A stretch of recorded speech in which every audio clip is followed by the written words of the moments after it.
তাহলে কাল থেকে আমরা কি করব, কি করবেন শুনে রাখুন। নিজের ব্যক্তিগত কথা কোনো মানুষকে জানাবেন না। সবাই স্বার্থপর, বেঈমান, চিটিংবাজ, মিথ্যাবাদী। ভগবান কখনো স্বার্থপর হন না, ভগবান কখনো মিথ্যা বলেন না, ভগবান কখনো চিটিংবাজি কথা বলেন না। কাল থেকে অভ্যাস করুন, নিজের ঘরের মধ্যে বসে ঘরের দরজা বন্ধ করে করে করে তালি দিয়ে কৃষ্ণ নাম আস্বাদন করুন, কৃষ্ণ নাম করুন। করে করে তালি দিলে, হরিনাম করলে কি হবে? আমরা সম্মেলনে গিয়ে নেতাদের মিথ্যা প্রতিশ্রুতি শুনে, মিথ্যা ভাষণ শুনে আমরা করে করে তালি দেওয়া হয়। আহা, কি সুন্দর ভাষণ দিল গো। আপনার সর্বনাশ হবে, আপনার হাতের সর্বনাশ হবে, অমঙ্গল নেমে আসবে সংসারের মধ্যে। ফাংশনে গিয়ে আমরা করে করে তালি দেই না মা? তাতে একটু রক্ষা হয় কেন? একটা গান শুনলাম, একটা সঙ্গীত শুনলাম। কিন্তু কৃষ্ণ নামামৃত পান করতে করতে যদি করে করে তালি দেওয়া হয়, কি হবে? বুঝে নিন, শুনে নিন মা। জানি না আবার কবে দেখা হবে। হাতের মধ্যে অনেক অশুভ রেখা থাকে। অনেক জ্যোতিষীকে আমরা মাঝে মাঝে দেখাতে যাই, আংটি নেওয়া হয়, পাথর নেওয়া হয়, হাতের মধ্যে অনেক অশুভ রেখা থাকে। কৃষ্ণ নাম করতে করতে যদি করে করে তালি দেওয়া হয়, কৃষ্ণ নামের যে গুণাগুণ, ভয়েতে অশুভ রেখাগুলো পালিয়ে যায়, দরীভূত হয়ে যায়। আপনার হাতে শুভ রেখাগুলো আসবে, আপনারা শান্তি পাবেন। এই জন্য ঘরের মধ্যে করে করে তালি দিয়ে কৃষ্ণ গোপালের চরণে বলবেন, হে ভগবান, তুমি আমার রূপ নাও, তুমি আমার যৌবন নাও, তুমি আমার সর্বস্ব সুন্দর হরণ করে নাও, ভক্তিকে আমার কাছ থেকে কেড়ে নিও না। জানি তাই। উলুধ্বনি, উলুধ্বনি। নিতাই গৌর হরি বল, হরি বল। রাধা মাধব আপনাকে শান্তি দিক, ভগবান কৃষ্ণ আপনাকে কৃপা করুন। আপনাদের সবাইকে কৃপা করেছেন, আরো যেন তিনি কৃপা করেন। নিতাই গৌর হরি বল, হরি বল। তাই কাল থেকে অভ্যাস করবেন, তুমি আমার সর্বস্ব কেড়ে নাও, কিন্তু ভক্তিকে আমার কাছ থেকে কেড়ে নিও না। যে ভক্তি দিয়ে তোমাকে আস্বাদন করা যায়, যে ভক্তি দিয়ে তুমি সবাইকে কৃপা করো, তুমি ভক্তির কাঙাল, তুমি প্রেমের কাঙাল, সেই প্রেম ভক্তি তুমি আমাকে দান করো ঠাকুর। ভগবান সেই ভক্তের সংসারে সুখ দান করেন, ভগবান সেই ভক্তকে সুখে রাখেন, ভগবান সেই পরিবারকে সুখে রাখেন। এত ভয় কিসের? বিবেকানন্দ বলেছিলেন, আমার মুখের কথা নয়, জীবে প্রেম করে যেই জন, সেই জন সেবিত ঈশ্বর। প্রত্যেকের মধ্যে যদি ঈশ্বর লুকিয়ে থাকে, তাহলে এত চিন্তা কেন মা? এত ভাবনা, এত ভয় কিসের গো? আপনাদের প্রত্যেকের চরণ ধরে বলে যাচ্ছি, বাবা, আমরা ব্যস্ত মানুষ, আমরা কর্ম করতে হবে প্রত্যেককে। চাকরি, ব্যবসা, বাণিজ্য যেখানেই যান না কেন, শুধু ভগবান কৃষ্ণকে জানিয়ে যাবেন, হে কৃষ্ণ ভগবান, আমি আমার কর্মে বাহির হইলাম, তুমি আমাকে রক্ষা করো। ভগবান দেখবেন প্রত্যেককে রক্ষা করবেন, তিনি রক্ষাকর্তা। বিশ্বের ভার্গবী যশায়েব বিশ্বম্বর রায়, যার একটা লোমকূপ থেকে কোটি কোটি বিশ্ব ব্রহ্মাণ্ড লয় প্রলয় হয়, যিনি 16 কলায় পুণ্যস্তু ভগবান। প্রত্যেককে আমরা ভগবানকে আমরা ভালোবাসি, এই ভালোবাসাটা যেন ভগবানের চরণে থাকে মাগো। মনে রাখবেন, জগতে আপনার কেউ নেই, সবাই তোমার শত্রু। পিতা শত্রু, মা শত্রু, আত্মীয় স্বজন, স্ত্রী পুত্র ভাই বন্ধু, সবাই তোমার শত্রু। আপনারা প্রশ্ন করুন, সবাই যদি শত্রু হবে তবে আপন বলতে কে আছে? আমার নাতির বাড়ি আছে, নাতনির বাড়ি আছে, চতুর্দিকে আমার আত্মীয় স্বজন ভাই বন্ধু, আর তুমি বলছো সবাই তোমার শত্রু। আমি বলছি না মা, ভগবান কৃষ্ণ কুরুক্ষেত্রের মাঠে অর্জুনকে দিয়ে প্রমাণ করিয়ে দিয়েছিলেন। অর্জুনকে বলেন, অর্জুন যুদ্ধ করো। তাকিয়ে দেখো তুমি কাদের সঙ্গে যুদ্ধ করবে। কুরুক্ষেত্রের যুদ্ধ কবে শুরু হয়েছিল বাবা? হৃদয়ের খাতায় মনের কলমে বসিয়ে রাখুন। অগ্রায়ণ মাসে শুক্লা পক্ষে ত্রয়োদশী তিথিতে একদিকে কৌরবগণ, অপরদিকে পাণ্ডবগণ দু দলের সম্মুখী হলো। ভগবান অর্জুনের রথ সারথি হয়ে বললেন, অর্জুন তাকিয়ে দেখো তুমি কাদের সঙ্গে যুদ্ধ করবে। অর্জুন তাকিয়ে দেখলেন নিজের আত্মীয় স্বজন ভাই বন্ধু অষ্টগুরুদনাচার্য, পিতামহ ভীষ্ম, কুলগুরু কৃপাচার্য, ভগ্নিপতি জাগ্রত, মহারথী কর্ণ, মামা শাল্য দাঁড়িয়ে আছে। তাহলে আমি কাদের সঙ্গে যুদ্ধ করব? সবাই তোমার আত্মীয় স্বজন, ভাই বন্ধু। সঙ্গে সঙ্গে অর্জুন ভগবান শ্রী চরণতলে পতিত হয়ে বললেন, হে সখ্য, হে পার্থ, হে গোকুলানন্দ কৃষ্ণ ভগবান, এই যুদ্ধ তুমি বন্ধ করে দাও। আমি কাদের সঙ্গে যুদ্ধ করব? সবাই তোমার আত্মীয় স্বজন, ভাই বন্ধু। আমি চাই না হস্তিনার সিংহাসন, আমি চাই না বিষয় বৈভব ধন সম্পত্তি, আমি চাই না কুল ক্ষয় হোক, আমি চাই না রক্ত ক্ষয় হোক, আমি ভিক্ষা করে দিন পার করাবো। তবে যুদ্ধ তুমি বন্ধ করো সখা, এই যুদ্ধ তুমি বন্ধ করো। কৃষ্ণ ভগবান মৃদু মৃদু হেসে বলেন, অর্জুন তুমি কি যুদ্ধ করবে? যাদের তুমি সম্মুখে দেখছো কালো মাথা, কেউ হস্তির পৃষ্ঠে, কেউ দামি রথে, কেউ ঘোড়ার পৃষ্ঠে, এদেরকে তুমি কি মারবে? তুমি কি যুদ্ধ করবে? এদের আমি অর্ধেকে মেরে রেখেছি, তুমি শুধু নিমিত্ত মাত্র। ক্ষত্রিয় ধর্ম বাহুবলে যুদ্ধ করা।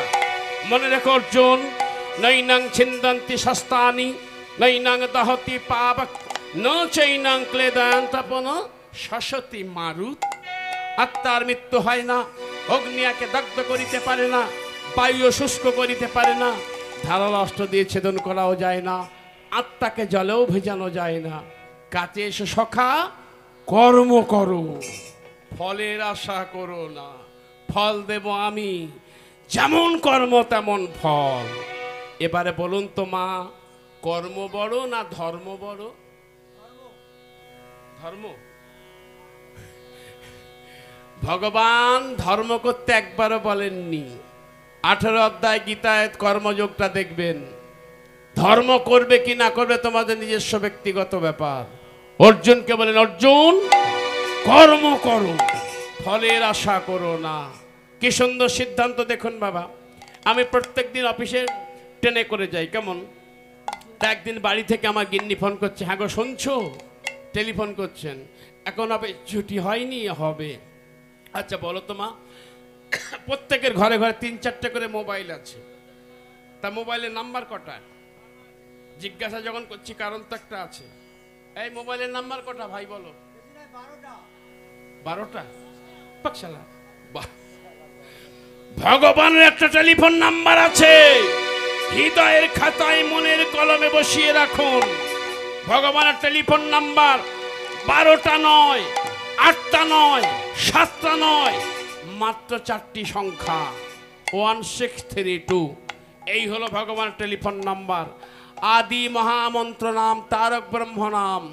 হরে কৃষ্ণ কৃষ্ণ কৃষ্ণ হরে হরে, হরে রাম রাম রাম হরে হরে। প্রত্যেক দিন 1 ঘন্টা করে জপ করুন। সময় নাই, 8 ঘন্টা সময় নাই, 15 মিনিট সময় নেই। সন্ধ্যাটা দিই মায়েদের ওই স্টার জলসার মধ্যে বসে যান না? এই এটা মায়েদের প্রিয় চ্যানেল হয়ে গেছে, সংসার ভাঙা চ্যানেল। আমি 2 দিন মন দিয়ে দেখেছিলাম। বাবা আপনারা বিচারের আসনে বসে আছেন, 2 দিন মন দিয়ে দেখবেন। এটাকে সংসার ভাঙা চ্যানেল হলো।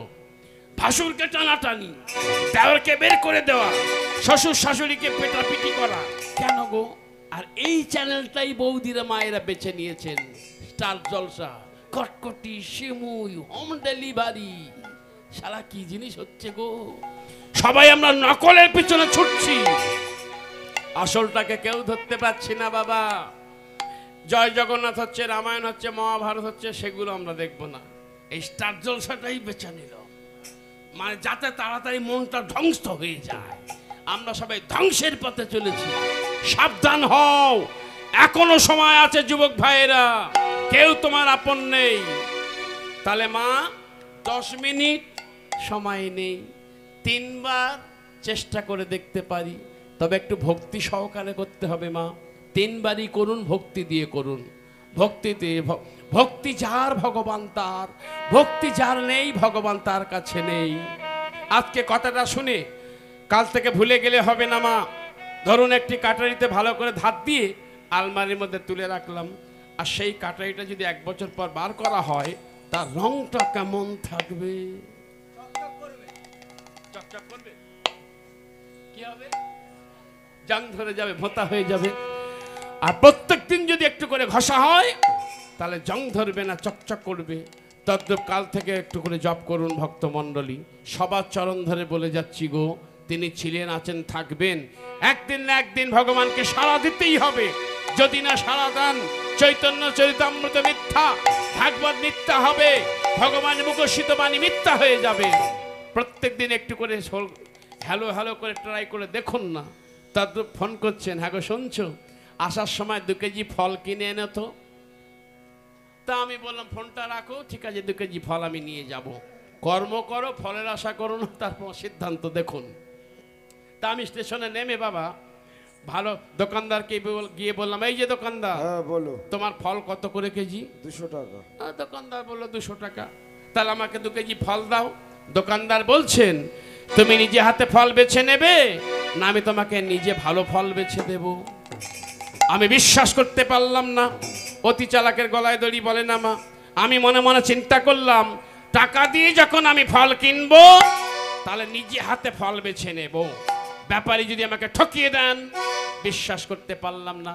অনেকক্ষণ ধরে সময় নষ্ট করে ফলগুলো বেছে বেছে দাড়ি পাল্লায় ওজন করে 400 টাকা দিয়ে আমি 2 কেজি ফল নিয়ে ঘরে ফিরে এলাম। পরের দিনে বাবা যে ফলটা আমি দাঁত দিয়ে কাটতে যাচ্ছি মা, একটা মিষ্টি নেই, কেউ ভোক্সা, তিতো, কষ্টা, পোকা ধরা। রাগ হবে না বলুন তো মা? 400 টাকা দিয়ে ফল কিনলাম। তা আমার গিন্নিকে বললাম, এক কাজ করো তো, কি না ফলগুলো ভালো করে প্লাস্টিকে ভরে দাও, ব্যাপারীকে আজকে দেখে নেব। আর ব্যাপারীও মনে মনে ভাবছেন, তোরও আমি আজকে শিক্ষা দিয়ে ছাড়ব। এইবার ওই ফলটা প্লাস্টিকে ভরে নিয়ে গিয়ে দোকানদারকে ধরেছে, এই যে কালকে তো বড় মুখ করে বলেছিলে তোমার মিঠা ফল, এখন তো দেখছি একটা ফল ভালো নয়, তুমি আমাকে ঠকিয়ে দিয়েছো, তোমার ফল তুমি ফিরিয়ে নাও, আমার টাকা তুমি ফিরিয়ে দাও, মানে মানি ব্যাক করো।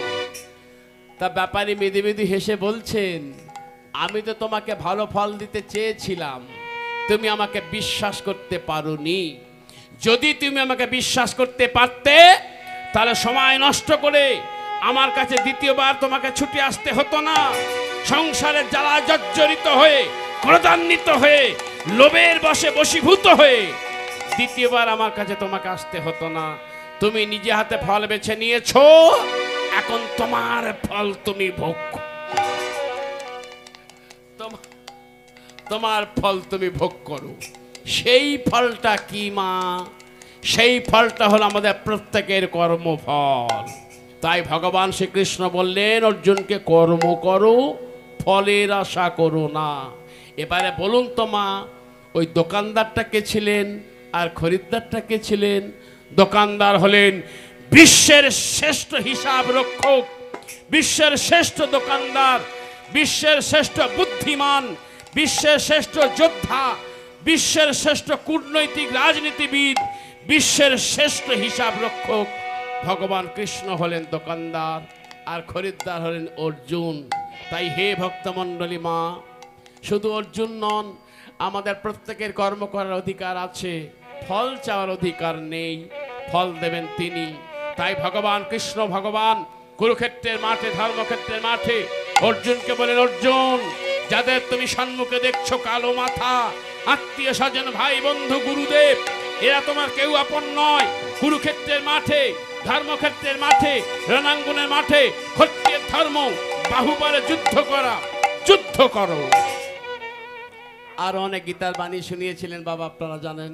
এবার অর্জুনের চৈতন্য হলো, অর্জুনের মোহভঙ্গ হলো, অর্জুন বাহুবলে যুদ্ধ করলেন।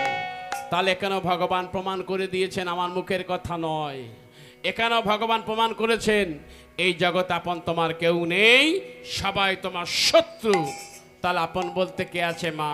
কেউ তো একজন আছে গো, যার কেউ নেই তার কৃষ্ণ আছে, যার কেউ নেই তার গৌর হরি আছে।